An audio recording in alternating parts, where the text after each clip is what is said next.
సమాధానం ఇచ్చిన ప్రజలకు.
ప్రజలకు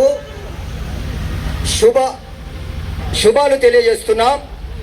అయ్యా, ఈరోజు యేసు ప్రభు వారు సిలువ వేయబడిన సందర్భంగా ఈరోజు మీ ప్రాంతంలో ఆ సిలువను గూర్చిన వార్తను మేము ప్రకటిస్తున్నాం. యేసుక్రీస్తు ప్రభు వారు కల్వరి సిలువలో అఘోరమైన శిక్షను భరించాడు. అది ఎందుకోసం అంటే మనుష్యులందరి కొరకు, మానవ జాతి రక్షింపబడాలని, మానవుని రక్షించడం కొరకు ఆయన గొప్ప త్యాగాన్ని చేశాడు. ఆ సిలువలో ఆయన ఆ వేదన పడుచు, ఆయన ప్రజల క్షేమము కోరి, ప్రజల మేలు కోరి, ప్రజలు శాంతిగా ఉండాలని, ప్రజలు ఆశీర్వాదకరంగా ఉండాలన్నట్టుగా ఆయన ప్రజల కొరకు మాట్లాడిన మాటలు 7 మాటలు. ఆ 7 మాటల్లో చివరి మాట అది, తండ్రి నా ఆత్మ నీకు అప్పగించుకుంటున్నానని ప్రభువారు ఆ సిలువలో చివరిగా మాట్లాడాడు. అయితే ఆత్మను అప్పగించుకునే విషయంలో మనం వినవలసిన మాట ఏంటంటే, మనిషి శరీరము ఆత్మతో కలిసి ఉన్నాడు. మానవుడు శరీరములో ఆత్మను కలిగి, ఆ శరీరములో ఆత్మ ఉంది గనక జీవిస్తున్నాడు. మానవుడు సంచరిస్తున్నాడు, మాట్లాడుతున్నాడు. మానవుడిలో దేవుడిచ్చిన ఆత్మ ఉంది గనకనే మానవుడు బ్రతుకుతున్నాడు. లేకపోతే ఆత్మ లేకపోతే మానవుడు బ్రతకలేడు. అయితే బైబిల్లో ప్రసంగి గ్రంథంలో రాయబడి ఉంది, ఆ మట్టి అనేది వెనకటికి మన్నైపోతుంది, కానీ ఆత్మ దేవుడిచ్చిన ఆ దేవుడి దగ్గరికి వెళ్తుందని. మానవుడు మట్టి చేత చేయబడ్డాడు. ఆ మట్టి అయిన ఈ దేహము ఒకరోజు తప్పకుండా ఆ ఆత్మ, మట్టిలో ఉన్న ఆ దేహంలో ఉన్న ఆత్మ వదిలిపోతుంది. వదిలిపోయినప్పుడు ఈ మానవుడు చనిపోతాడు, చచ్చిపోయాడని చెప్తాం. అయితే ఆత్మ అనేది దేవుడు అనుగ్రహించింది. నువ్వు ఒప్పుకున్నా ఒప్పుకోకపోయినా నీలో ఉన్న ఆత్మ దేవుడిచ్చింది కనుక నీవు జీవిస్తున్నావు. ఆ ఆత్మ దేవుడి దగ్గర వెళుతుంది. ఈరోజు దాన్ని బట్టి కొన్ని మాటలు మీకు తెలియజేస్తున్నాను. ఈ భూమి మీద బ్రతుకుతున్న ప్రతి మానవుడు ఒకరోజు చనిపోవాలి. ఆ పుట్టిన వాడి గిట్టక తప్పదని సెలవిస్తుంది. బైబిల్లో సెలవిస్తున్నాడు, మరణము రుచి చూచకుండా ఆ బ్రతికే మానవుడు ఎవడు అని ఆ దావీదు అంటున్నాడు.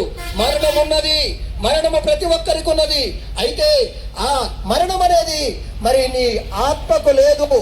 నీ ఆత్మకు రెండవ మరణం ఉంది.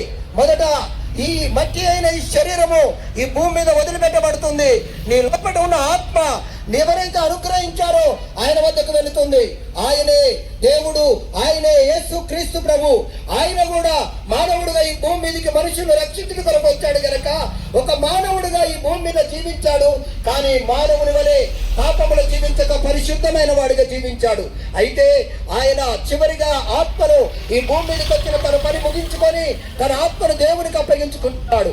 అయితే ఈరోజు మనుషులారా, మానవులారా, ఒక రోజు నీ ఆత్మ ఈ భూమిని వదిలిపెట్టి వెళ్ళిపోతున్న రోజు ఒకరికి ఉంది, అందరికీ ఉంది. ఆ రోజు మరి నీ ఆత్మ దేవుని దగ్గరికి వెళుతుంది. ఆ వెళ్ళిన ఆత్మ దేవుని దగ్గర తీర్పులో నిలబడాలి. దేవుని దగ్గర తీర్పు ఉంది. మనం చేసిన క్రియలను బట్టి, మనం చేసిన కార్యాలను బట్టి, మనం ఈ భూమి మీద చేసిన పాపాన్ని బట్టి, పుణ్యాన్ని బట్టి దేవుని దగ్గర తీర్పు ఉంది. ఆ తీర్పులో నీ ఆత్మ నిలబడుతుంది. దేవుని దగ్గర నిలబడి తీర్పులో నిలబడాలి. కనుక మరి ఈ ఆత్మ నీ జీవితంలో ఉన్నప్పుడే, నువ్వు బ్రతికున్నప్పుడే యేసుక్రీస్తు ప్రభు ఆయన నీ కొరకు చేసిన త్యాగాన్ని నువ్వు గ్రహించాలి. ఆయన ఈ భూమి మీదకి వచ్చి ఆయన పరిశుద్ధుడుగా, నీతిమంతుడుగా, ఏ పాపము చేయని వాడిగా జీవించాడు.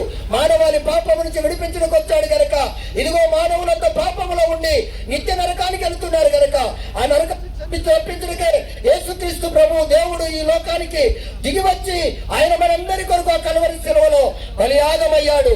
బలియాగమైన దేవుడు నీకు చెప్తున్నాడు, ఇదిగో ప్రజలారా, నా యందు విశ్వాసం ఉంచితే మీకు నరక శిక్ష లేదు, నిత్య జీవాన్ని పొందుతారని సెలవిస్తున్నాడు. అందుకే నీ ఆత్మ నిత్య నరకానికి నీకు వెళ్లకుండా నీ ఆత్మ నిత్య జీవంలో ఉండాలి అంటే నువ్వు యేసుక్రీస్తుని అంగీకరించాలి. యేసుక్రీస్తుని అంగీకరించిన ప్రతి ఒక్కరూ ఆయన పరలోకానికి వెళ్తారని దేవుని వాక్యం సెలవిస్తుంది. దేవుని ఆత్మ, యేసుక్రీస్తు ఆత్మ దేవునికి అప్పగించుకున్న రీతిగా నీ ఆత్మ ఒక రోజు దేవుని దగ్గరికి వెళ్ళాలి. దేవుని దగ్గర తీర్పు ఉంది. ఆ తీర్పులో నువ్వు నిలబడాలి గనక ఆ తీర్పు రాకముందే, ఆ తీర్పు వద్ద నువ్వు నిలబడక ముందే, ఇదిగో యేసు క్రీస్తు ఈ లోకానికి వచ్చాడని, యేసు క్రీస్తు నీ పాపాల కొరకు, నా పాపాల కొరకు మరణించి తిరిగి లేచాడని నువ్వు నమ్మి ఆయనను అంగీకరిస్తే క్రీస్తు నందు ఉన్న వారికి ఏ శిక్ష లేదని సెలవిస్తుంది. తీర్పులోనికి రాక జీవంలోకి వెళ్తామని వాక్యం సెలవిస్తుంది. కనుక దయచేసి మీ అందరికీ ఇదిగో హృదయపూర్వకంగా వందనాలు చెల్లిస్తూ, ఇదిగో మా ఫెలోషిప్ నుంచి ఇదిగో రక్షింపబడిన వారందరము మీకు మనవి చేస్తున్నాం. యేసు క్రీస్తును రక్షకుడుగా అంగీకరించి మీ ఆత్మను రక్షించుకోనండి. మీ ఆత్మ నరకాగ్ని పాలు కాకుండా, మీ ఆత్మ అగ్ని ఆరదు, పురుగు చావదనే ఆ నరకంలో పడకుండా ఇదిగో దేవుని దగ్గర చేరి నిత్య రాజ్యాన్ని స్వతంత్రించుకొని నిత్య జీవాన్ని స్వతంత్రించుకోవాలని ఈ రోజు మీకు తెలియజేస్తున్నాం. గనక దయచేసి యేసుక్రీస్తును నమ్మండి, రక్షణ పొందండి, నిత్య రాజ్యం చేరాలని మనవి చేస్తూ ఈ కొద్ది మాటలు దేవుని నామంలో ముగిస్తున్నాను.